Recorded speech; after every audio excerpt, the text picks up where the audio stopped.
میں وقت کے امام کو پرسہ دیتی ہوں. عزیزان محترم، مجھے شروع کرنا چاہیے مسائل سے ہی، لیکن چونکہ میں ایک مسلسل عنوان کے تحت آپ سے گفتگو کر رہی تھی اور میری کوشش تھی کہ میں اس عنوان کو قرآن مجید کی آیتوں کے ذریعے آپ کی خدمت میں عرض کر سکوں، اس لیے کہ فقط ایک قرآن ہے جو آپ کو مجھے نجات دے گا، فقط ایک قرآن ہے جسے حسین نے اپنے ہاتھوں پر بلند کیا تھا، اور جب خود بلند ہوئے تھے تو قرآن پڑھتے ہوئے تھے. اگر یہ بات سمجھ میں آ جائے میرے اور آپ کے، اور ہم قرآن سے واقعی وابستہ ہو جائیں،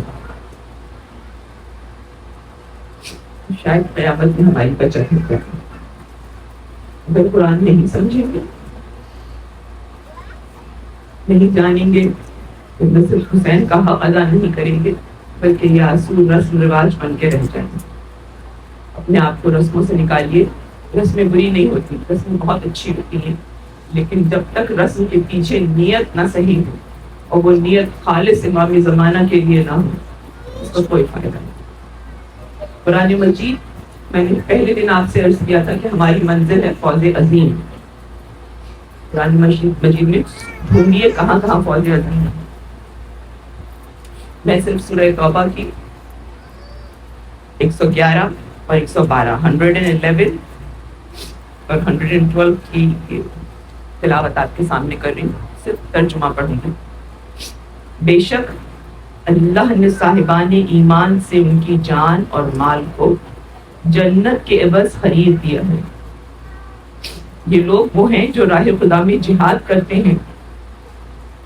آپ دیکھیں یہ آیت کس طریقے سے امام حسین علیہ السلام کو کربلا کو ڈپکٹ کر رہی ہے. یہ جو وقت عاشور ہے اس کو پریزنٹ کر رہے پروردگار عالم فرماتا ہے کہ یہ لوگ راہ خدا میں جہاد کرتے ہیں، دشمنوں کو قتل کرتے ہیں اور خود بھی قتل ہو جاتے ہیں. یہی راہ حق میں، اس کے پاس لائٹ ہے تو مجھے نظر نہیں آ رہا.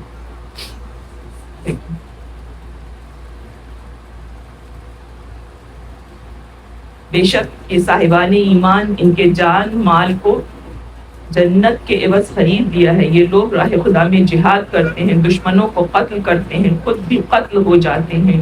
یہ وعدہ برحق ہے. توحید، انجیل اور قرآن میں ہر جگہ خدا نے ذکر کیا اور خدا اسے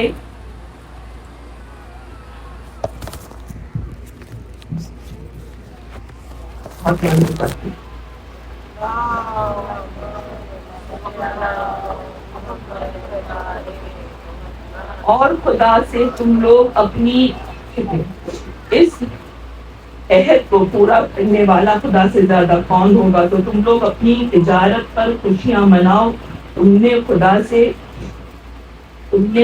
سے سب سے بڑی کامیابی حاصل کر لی ہے. یہ سب سے بڑی کامیابی فوز عظیم ہے. آیت نمبر 111. اب مجھے اور آپ کو راہ حسین نے طے کی، کیسے طے کی، کیا کیا، مجھے کیسے کرنی ہے، آپ کو کیسے کرنی ہے، آپ کیسے امام تک پہنچیں گی، اس کے لیے یہ 9 عادتیں بتا رہے پروردگار. آیت نمبر 112 پلیز اس کو نوٹ کیجیے گا، گھر جا کے اس کا مطالعہ کیجیے گا. یہ لوگ توبہ کرنے والے، عبادت کرنے والے، حمد پروردگار کرنے والے، یعنی عبادت نماز الگ ہے اور اللہ کی تعریف بالکل الگ ہے. حمد پروردگار کرنے والے، راہ خدا میں سفر کرنے والے یعنی ہجرت کرنے والے جو آپ نے کی ہے، ہجرت کرنے والے، رکوع کرنے والے، سجدہ کرنے والے، نیکیوں کا حکم دینے والے، عمل بالمعروف اور نہی عن المنکر، برائیوں سے روکنے والے، اور حدود الہیہ کا پاس یعنی کہ شریعت کی پابندی کرنے والے ہیں. اور اے پیغمبر آپ انہیں جنت کی بشارت دے دیں. یہ تھا وہ کربلا کا میسج جسے امام حسین علیہ السلام نے آج اپنے خون سے رقم کیا ہے اور آپ اس کی یاد میں بیٹھے ہیں. جب آپ کا آنسو بہے، بہت قیمتی آنسو ہے، یہ جذبات کے آنسو نہیں ہے، یہ آگہی کے آنسو ہیں، یہ شعور کے آنسو ہیں، یہ اپنی زندگی میں توجہ نہ کرنے کے آنسو ہیں، یہ اپنے گناہوں کو دھونے کے آنسو ہیں۔ اس لیے کہ ان آنسوؤں میں حسین کی یاد اور مہدی کا عزم شامل ہے، اور یہ آنسو جب آپ کی آنکھ سے گرتے ہیں تو انہیں سیدہ اپنے رومال میں سمیٹتی ہے، اور یہی آنسو لے کے وہ آپ کی قبر میں۔ مجھے حال پڑھنا ہے آج کے قیامت ہے اس دن کا، میں کہاں سے شروع کروں؟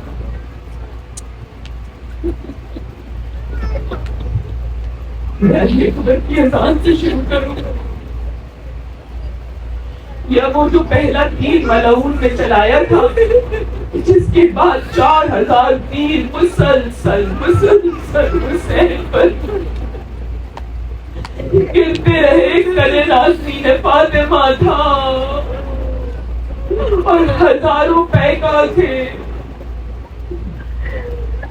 پہلا تیر چلا، 4000 تیر آئے، حسین کے 50 ساتھی اسی وقت شہید ہو گئے۔ 50 ساتھی ان کے نام موجود ہے۔ آپ سوچیں اتنی مختصر سی تو یہ فوج ہے، اور اس میں بھی اگر 50، میرا مولا کتنا تنہا ہوگا، میرا مولا کتنا اکیلا ہوگا۔ پھر بھی صبر ہے حسین کا۔ تاریخ کہتی ہے حسین بار بار جا کے نصیحت کرتے تھے، حسین نہیں چاہتے تھے کہ یہ نانا کی امت بے خبری میں ماری جائے، لہذا امام حسین نے 1 نہیں، 2 نہیں، 3 نہیں، 12 خطبے دیے ہیں۔ 12 خطبے امام نے سواریاں بدل بدل کے دیے ہیں۔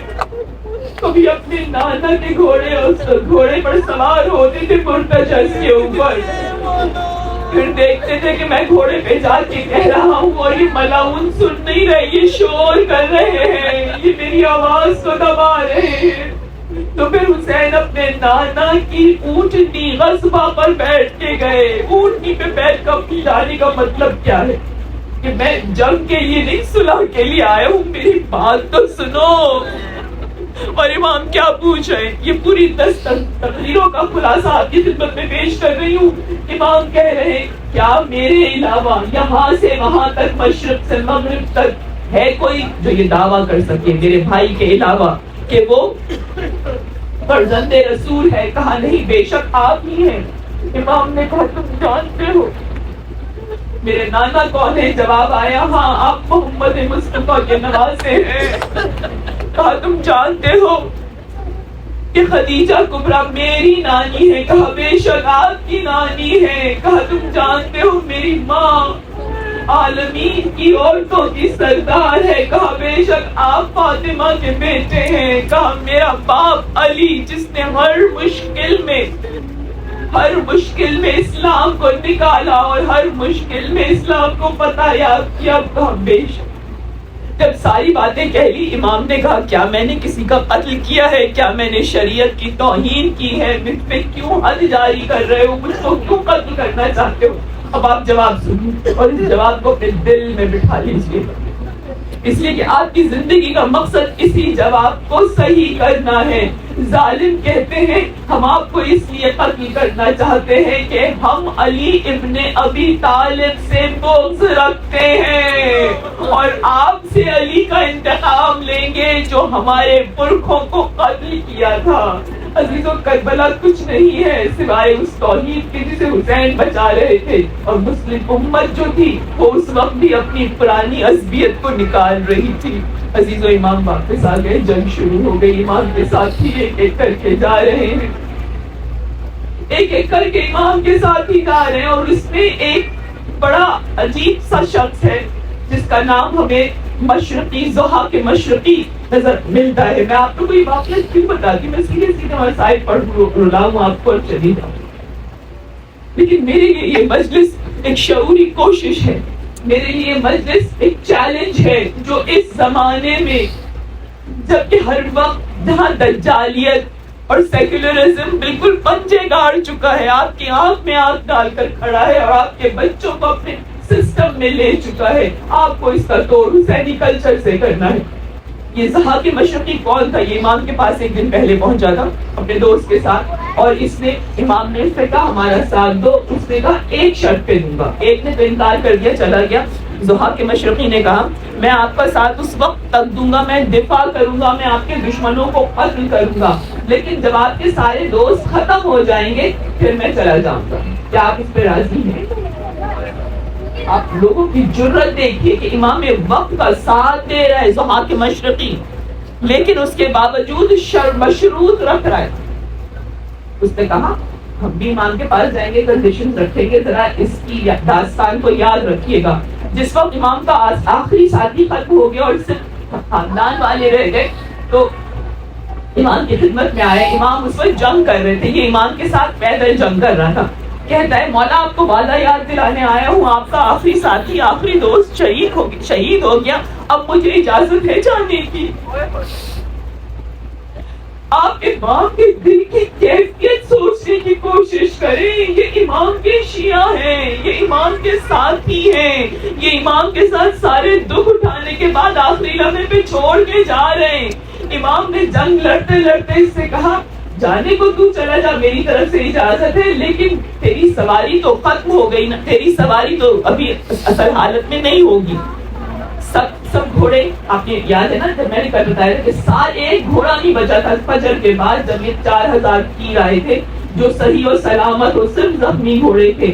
آپ اس کا دماغ دیکھیں. یہ کہتا ہے مولا میں نے اپنا گھوڑا اپنے خیمے میں باندھ دیا تھا، میرا گھوڑا سلامت ہے، اگر آپ کی اجازت ہے میں چلا جاؤں. اور یہ ملعون چلا گیا اپنے وقت کے امام کو چھوڑ کے برستے تیروں میں. عزیزو اگر یہاں بیٹھ کے گریہ کر رہی ہوں نا تو بس یہ کہوں مولا جب آپ مجھے بلائیں، مولا میں آپ کے پاس پہنچوں تو بس میرا دم نکلے تو جدا ہوں. مولا میں آپ کا انکار نہ کروں، مولا میں آپ کو حسین کی طرح تنہا چھوڑ کر نہ چلی جاؤں. عزیزو استقامت مانگ لو، آج حسین سے استقلال مانگ لو. وہ حسین جو بالکل تنہا کھڑا ہوا ہے، وہ حسین جو خیمے میں آنا چاہتا ہے لیکن اس قدر زخمی ہے. امام کئی بار رخصت ہوئے ہیں اپنی بیویوں سے. امام کا دل بیویوں کی تنہائی میں تھا اور بیویوں کا دل امام کی تنہائی میں تھا. روتی نہیں تھی، اس لیے جب گریہ کرتی تھی تو امام کا ایک جواب آتا تھا. امام کہتے تھے ابھی تمہیں میرے پاس بہت رونا ہے، ابھی نہ رو، تمہارے رونے سے یہ شادی آنے بجاتے ہیں. عزیزو امام آیا، امام نے سب کو خدا اس کا اتنا وقت نہیں تھا کہ ہر ایک کو الگ الگ کہتے. ایک دفعہ آواز دی سکینہ، رقیہ، زینب، ام کلثوم، اماں فضہ، سب ایک رو میں، 2 رو میں کھڑے ہو جاؤ، 2 لائنیں بنا کے کھڑے ہو جاؤ، میں تمہارے بیچ میں سے گزر جاؤں تمہیں خدا حافظ کہتے ہوئے. بیویاں کھڑی ہو گئی، سب کے رنگ اڑے ہوئے، امام بیچ میں سے گزرے، ایک حسرت بھری نگاہ سب کے چہروں میں ڈالتے گئے. آپ نے مشہور روایت سنی ہوگی، ایک ذاکر بہت مسائل پڑھا کرتا تھا لیکن کبھی رخصت امام نہیں پڑھتا تھا. ایک بار اس کے خواب میں خود فاطمہ زہرا سیدہ طاہرہ تشریف لائی اور فرمانے لگی تو ساری مصیبتیں پڑھتا ہے لیکن جو سب سے بڑی مصیبت ہے وہ نہیں پڑھتا. اس نے ہاتھ جوڑے، اس نے کہا اے دادی کون سی مصیبت نہیں پڑھتا، سب کچھ تو پڑھتا ہوں. کہا سب سے بڑی مصیبت وہ تھی جب میرا حسین رخصت ہو رہا تھا اور میری بیٹیاں درگاہ آدھا میں تنہا تھی. چشم تصور سے سب یہی بیٹھ کے سوچو، اگر کہیں فوج ہو، کہیں بہت برے لوگ ہو، میں یہاں سے الفاظ نہیں ادا کر سکتی لیکن وہ جو لوگ وہاں پر جمع تھے وہ کیسے تھے؟ بدترین کوفے کے لوگ تھے. بیویاں بالکل تنہا تھی، بیویوں کا خواب پریشانی بیویوں کی گھبراہٹ. سلام میں ظاہر نہیں کرتی، ظاہر نہیں کرنی، لیکن امام نے چہرے دیکھے بالکل ستے ہوئے چہرے تھے. امام کو احساس ہو گیا کہ یہ بیویاں ڈر رہی ہیں. فرمایا دیکھو تم خاندان نبوت سے ہو، کوئی ایسی بات تمہارے منہ سے نہ نکلے، ایسا کام نہ ہو جو خاندان نبوت کے شایع نشان نہ ہو. میرے بعد منہ نہ پیچنا، میرے بعد نہ مارنا، تمہارا انجام خیر ہے. بس یہ بتا دیا امام نے کہ تمہارا انجام اس لیے کہ پھر آخری جملہ کا تمہارے ساتھ خدا ہے. پھر امام نکل کر باہر گئے. اب جب امام نکل کر باہر آئے تو پھر امام کو خیال آیا کہ ایک میرا بیٹا مریض ہے. اس کے پاس گئے، اس کو جا کے اٹھایا. اب یہاں سے حضرت علی ابن حسین کی روایت شروع ہوتی ہے. آپ فرماتے ہیں کہ جب عصر عاشور میرے بابا میرے پاس آئے، میرے ہاتھ پر ہاتھ رکھ کے سورہ حمد پڑھنا شروع کی. میری آنکھیں کھلی. جب میں نے آنکھ کھول کے دیکھا، میں نے ایک بہت ضعیف شخص کو، جس کا چہرہ خون سے بھرا ہوا تھا، جس کی داڑھی پوری سفید ہو چکی تھی، اپنے اوپر جھکا ہوا دیکھا. میں نے کہا یا شیخ مجھ سے کیا کام ہے؟ مطلب سمجھ میں آ رہا ہے. حسین کی صورت اتنی بدل چکی تھی، بیٹا نہیں پہچانا.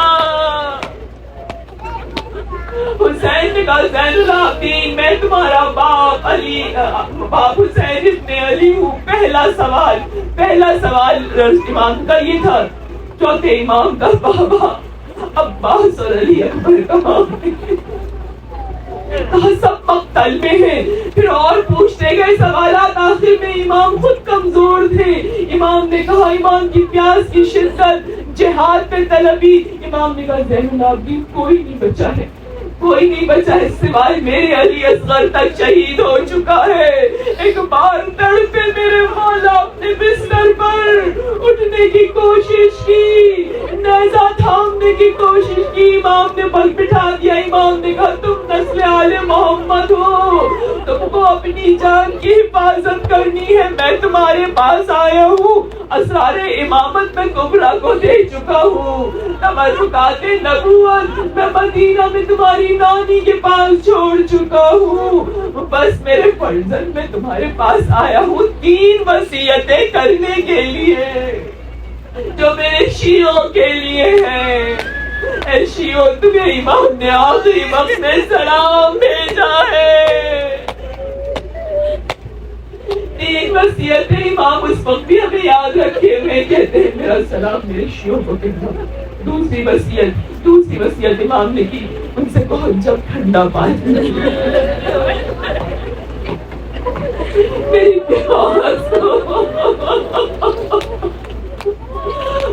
پیاس کو یاد رکھے. تیسری وصیت بڑی تکلیف دہ تھی. تیسری وصیت امام کہتے ہیں میرے شیعوں سے کہنا جب بھی کوئی خبر غم سنے، جب بھی کوئی فرش عزا بچھائے، مجھے میرے لال علی اکبر کا فلزہ ضرور دے.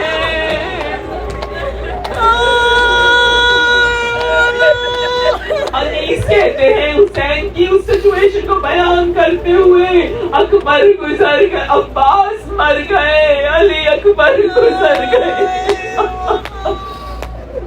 عباس مر گئے، علی اکبر گزر گئے. ہم سے کسی نے یہ بھی نہ پوچھا کہ کیا ہوا، یہ کیا ہوا. سب سے لوور لیول کا اسٹیٹمنٹ ہے کسی کے لیے پوچھنے کے لیے. حسین اتنے تنہا تھے، کسی نے یہ بھی نہ پوچھا میرے مولا آپ کا بھائی کہاں گیا، آپ کا بیٹا کہاں گیا. الغرض وصیتیں کر کے نکلے. اب امام گھوڑے پر سوار ہونا چاہتے ہیں. ایک کو یاد ایک کو بلا رہے آواز دے کر، لیکن یقیناً وہ لاشیں تڑپ رہی تھی لیکن اٹھ کے نہیں آ سکتی تھی. اس تنہائی میں حسین کے بہن باہر نکلی. کہا میرے ماں جائے، آپ کو میں سوار کراؤں گی. امام حسین کو سوار کرایا. اب واپس آ گئی اندر. اب حسین کہتے ہیں اے مرتجز یہ تیری آخری خدمت ہے، مجھے لے چل. لیکن مرتجز سر جھکائے کھڑا ہے. جب امام نے اس سے کہا آخری خدمت ایک بار اپنے منہ کو اپنے گھٹنوں پہ مارنے لگا، امام نے چھپ کے دیکھا ایک چھوٹی سی بچی زلزلہ کے پیروں کو پکڑے ہوئے زمین پر تڑپ رہی ہے، کہتی ہے زلزلہ میرے بابا کو نہ لے جا، ارے صبح سے جو گیا ہے میدان میں وہ زندہ پلٹ کر نہیں آیا۔ اب آپ یہاں پہ اندازہ لگائیے اس روایت کو سن کر کہ کتنی مرحم آواز تھی سکینہ کی، پیار کی وجہ سے کتنی کمزور تھی بچی کہ امام نہیں سن سکے اس کی آواز۔ امام گھوڑے سے نیچے آئے، بچی کو اٹھایا، بچی کو پیار کیا، کبھی ماتا چومتے کبھی سوکھے لب چومتے، کبھی بچی کو تسلی دیتے۔ میں آپ کو پوری ذمہ داری سے بتا رہی ہوں، مجھے یہاں پر ایک خاتون ملی تھی، یہی ہیوسٹن میں رہتی ہے اور وہ خوش عقیدہ ہے، اور وہ کہتی ہے کہ میں بار بار یہ منظر دیکھتی ہوں جب میں کبھی پریشانی میں ہوتی ہوں کہ ایک خیمہ ہے، اس خیمے کے باہر ایک گھوڑا کھڑا ہے اور کوئی کھڑی ہے ہستی بہت شاندار جس کی پشت ہے جو پورے اپنے فوجیوں کے کپڑے جو ہوتے ہیں زرہ میں ہے، اور وہ جھک کے ایک بچی کے گالوں کو سہلا رہے ہیں جس پر رونے کے نشان بنے ہیں اور بچی کے ہونٹوں پر پپڑیاں ہیں۔ میں نے آپ سے کہا تھا نا حسین کی زیارت ہوتی ہے، کیسی زیارت ہوئی جہاں وہ بار بار دیکھتی ہے کہ بچی پیاسی ہے۔ ان کو نہیں پتا تھا واقعی کربلا، جب میں نے ان سے کہا یہ میرا مولا حسین ہے، یہ رخصت آخر ہے، یہ سکینہ ہے جو باپ کو جانے نہیں دے رہی تھی۔ عزیز و حسین نے بچی کو پہلانا شروع کیا، بچی سے کہا ہم پانی لینے جا رہے ہیں۔ بچی تڑپ گئی، کہنے لگی چچا گئے تھے واپس نہیں آئے، مجھے پانی نہیں چاہیے، اب یہ معرفت ہے۔ امام نے وہی کے اوپر ایک ٹھوکر لگائی، چشمہ ابل گیا پانی کا۔ سکینہ دیکھو یہ پانی ہے، تمہیں پینا ہے پی لو، لیکن یاد رکھو نانا کی امت کی شفاعت نہیں کر سکو گی۔ یہ 3 سال کی بچی، اس کا شعور، اس کی معرفت دیکھیے، کوئی امکان نہیں ہے پیاس پوچھنے کا، منہ پھیر کے کہتی ہے بابا پانی نہیں چاہتی ہے، پاپا پیاسی رہ لوں گی بابا، لیکن امت کی شفاعت کرنے کے لیے برداشت کروں گی۔ امام نے بچی کو بہن کو دیا، ایڑ لگائی، جنگ کرنا شروع کی۔ اب جنگ کیسی کرتے ہیں چشم تصور میں دیکھیے، ہزاروں کا دستہ ہے، حسین تنہا کھڑے ہیں۔ جب آپ جا کے دیکھتی ہیں رسم گاہ کی حالت، جنگ کی حالت، تو آپ کو پتا چلتا ہے کہ حسین بڑھ بڑھ کے حملے کر رہے تھے، ان کے سامنے آنے سے لوگ گھبراتے تھے، حسین قلب میں گھس جاتے تھے، حسین میسرہ کو میمنہ پہ پلٹ دیتے تھے۔ 1500 سے زیادہ ملعونوں کو امام نے اس عالم میں جہنم داخل کیا۔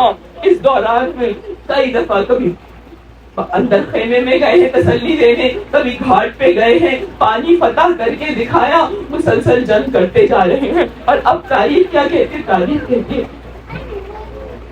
کہ حسین کی حالت ایسی تھی کہ دور سے لگتا تھا کہ کوئی بہت ہی عظیم الشان پرندہ اپنے پر پھیلائے کھڑا ہے۔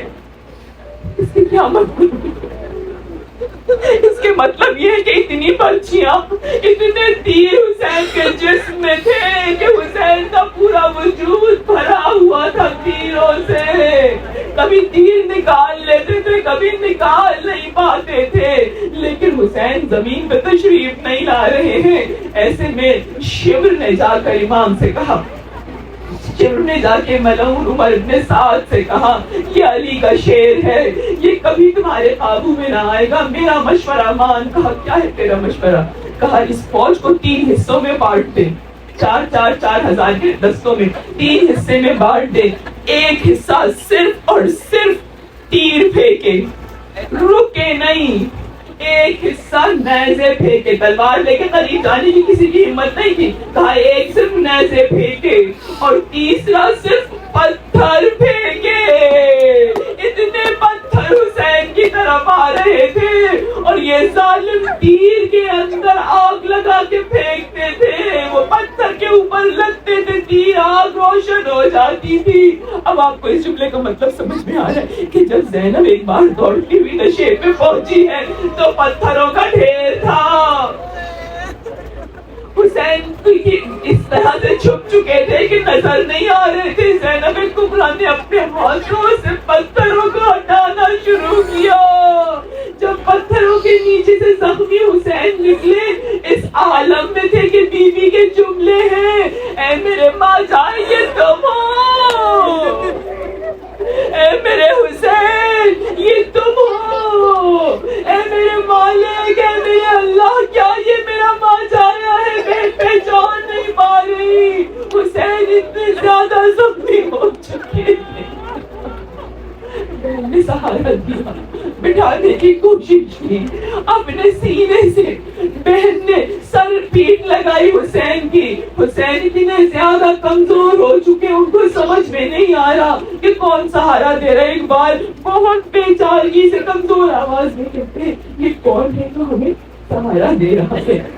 بی بی نے کہا ماں جائے یہ زینب ہے۔ امام نے کہا مجمع عام میں میری زندگی میں آ گئی زینب، میرے لیے اس سے زیادہ شاپ کوئی بات نہیں، تم چلی جاؤ۔ ابھی بہن بھائی میں یہ بات ہو رہی ہے، ادھر سے شیور نے ایک کوڑا مارا بی بی کے سر کے اوپر، خون بہنا شروع ہوا۔ بی بی نے پلٹ کے دیکھا تو کہتا ہے اٹھ یہاں سے جا ورنہ تجھ کو بھی قتل کروں گا۔ امام نے کہا زینب چلی جاؤ۔ زینب اٹھی، جانا شروع کیا، خون بہتا جاتا ہے۔ تاریخ کہتی ہے زینب کا پورا سینہ علی اکبر کے خون سے رنگین تھا، اور اب جو یہ کوڑے پڑے تو سر سے خون بہ کے پشت پر آ گیا۔ بی بی چلنا شروع کر دیا۔ بی بی نے جاتے جاتے ایک بار پلٹ کے عمر ابن سعد سے کہتی ہے عمر ابن سعد تو دیکھ رہا ہے رسول کا نواسا ذبح ہو رہا ہے۔ اس نے جب دیکھا منہ پھیر کے رونے لگا، اتنا رویا کہ آنسو اس کی داڑھی سے ٹپکنے لگے۔ پوری 10 دنوں کی مجلس کا یہ لمحہ یاد رکھیے گا، عمر ابن سعد سب سے پہلے حسین پر رویا ہے اور اتنا گریہ کیا تھا کہ ریش سے گر رہا تھا۔ کیا بخش دیا جائے گا؟ کیا معاف ہو جائے گا؟ ہم جو روتے ہیں پھر جا کے وہی گناہ کرتے ہیں۔ خدا را گناہ کو چھوڑنے کی نیت تو کرے تاکہ یہ آنسو قبول ہو۔ بی بی وہاں سے اٹھ کے جانے لگی۔ اب امام زمین پہ پڑے ہوئے، تاریخ میں ابھی مخنف کہتی ہے کہ حسین کے زمین پر آنے سے لے کر شہادت تک کئی ساعتیں گزری ہیں، یعنی کئی گھنٹے گزرے ہیں۔ کیوں؟ اس لیے کہ امام کی دہشت اتنی زیادہ تھی کہ کوئی نزدیک نہیں آ رہا تھا۔ امام گر چکے تھے، امام بے ہوش تھے، امام کی سانس پتہ نہیں چل رہی تھی اور کوئی ظالم قریب نہیں آ سکتا تھا امام کے، اتنی دہشت تھی۔ بار بار عمر ابن سعد کہتا تھا تم جاؤ تم جاؤ، وہ لوگ قریب آتے تھے لیکن کوئی امام کے نزدیک آ کے امام کی نبض نہیں چیک کر پا رہا تھا۔ ایسے میں ایک ملعون آگے بڑھا، اس نے امام کے سر پر ایک تلوار کس کے ماری، امام کے سر کی ٹوپی اتر گئی، سر شگافتہ ہو گیا۔ امام کے ہاتھوں میں جنبش ہوئی، انہوں نے دیکھا کہ ہاں حسین زندہ ہے، کہا جاؤ 40 لوگ آگے بڑھے امام کو قتل کرنے کے لیے، فقط 5 آگے بڑھے۔ اب میں حسین کی کریمی بتا کے مسائل کو انتہا پہ لے جا رہی ہوں۔ حسین زخمی ہے، کبھی کوڑیوں کے بل اٹھنے کی کوشش کرتے ہیں، کبھی آگے بڑھتے ہیں، کبھی پھر گر جاتے ہیں۔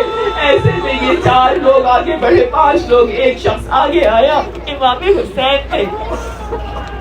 دیکھیں حسین کس طرح سے بدلتے ہیں۔ وہ حسین کے قریب آیا، امام حسین نے آنکھ کھول کے اس کا چہرہ دیکھا اور اس کے بعد اس سے اس کا نام پوچھا، کہا تو واپس چلا جا، تیری ماں کا کردار تھی، تو میرا قاتل نہیں ہو سکتا۔ یہ کریم اپنے آخری لمحوں میں کہہ رہے ہیں، تاریخ کہتی ہے کہ وہ وہیں سے اٹھا، اپنی تلوار جو حسین پہ مارنے والا تھا اس نے کہا مولا آپ نے میری ماں کے کردار کی گواہی دی ہے، اب میں گواہی دیتا ہوں، میں آپ کی طرف سے جا رہا ہوں، دوڑتا ہوں عمر بن سعد کے پاس گیا، اسے قتل کرنا چاہتا تھا لیکن اس کے غلاموں نے پکڑ کے اس کو تلواریں مارنا شروع کی، اس نے ایک بار پلٹ کے حسین کی طرف دیکھا، کہا گواہ رہیے گا آپ کے قاتل کو قتل کرنا چاہتا تھا، اپنے نانا سے سفارش کیجئے۔ حسین نے اپنی آنکھوں کی چپک سے کہا ہم ایسا ہی کریں گے۔ پھر کوئی دوسرا قاتل آیا، اس سے آگے پلٹ گیا، کہتا میں نہیں کر سکتا، مجھے رسول اللہ کی آنکھیں نظر آ رہی ہیں۔ تیسرا قاتل آگے بڑھا، وہ بھی الٹے پیر پلٹ گیا۔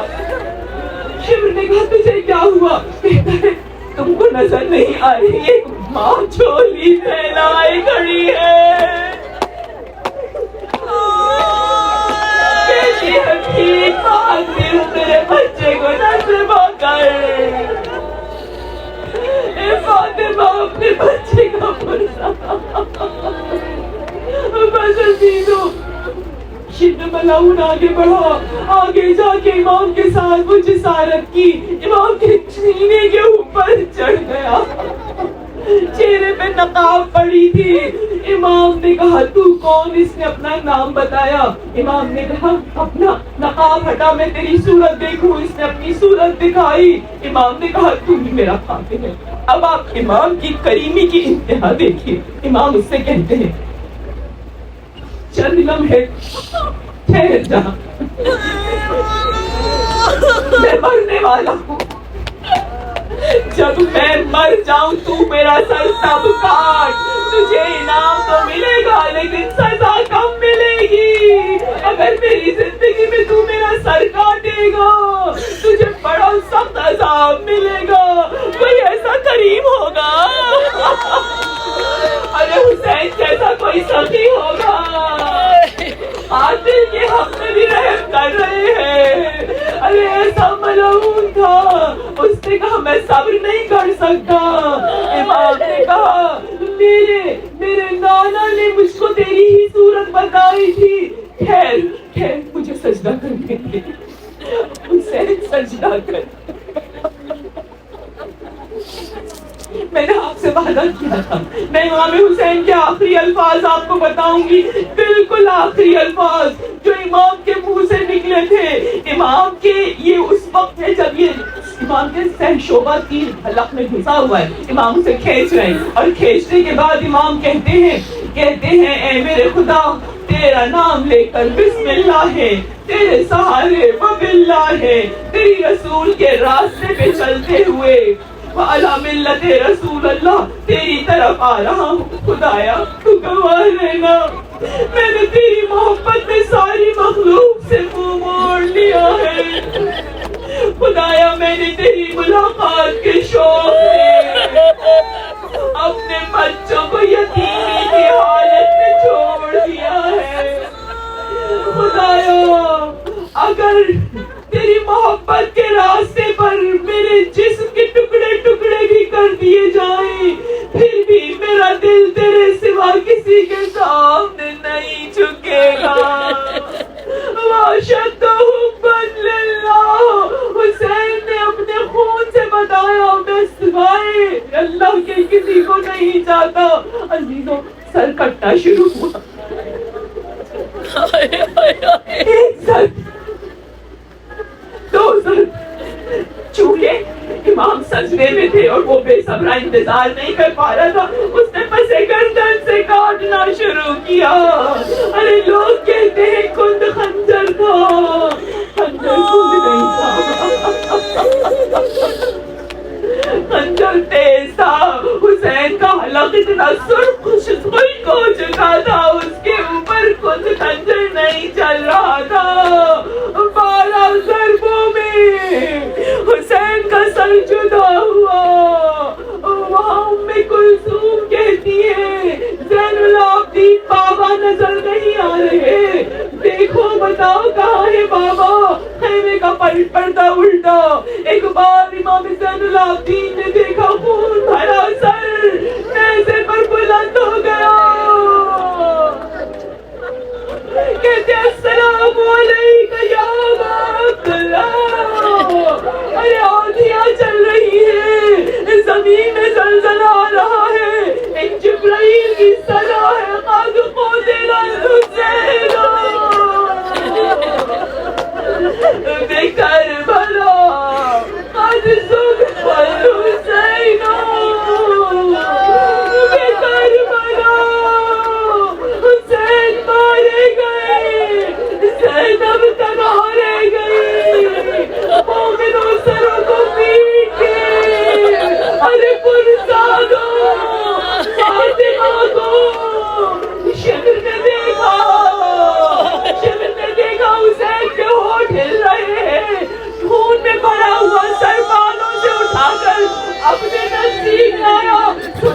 یا حسین یا حسین یا حسین یا حسین یا حسین یا حسین یا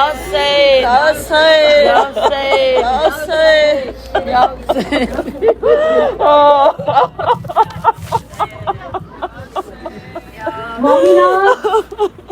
ماتم کرنے سے پہلے ایک اعلان سن لیں. باہر جلوس جو ہے وہ سٹارٹ ہو گیا ہے. جو خواتین جلوس میں حصہ لینا چاہتی ہیں وہ ابھی یہاں سے، اور باقی لوگ یہاں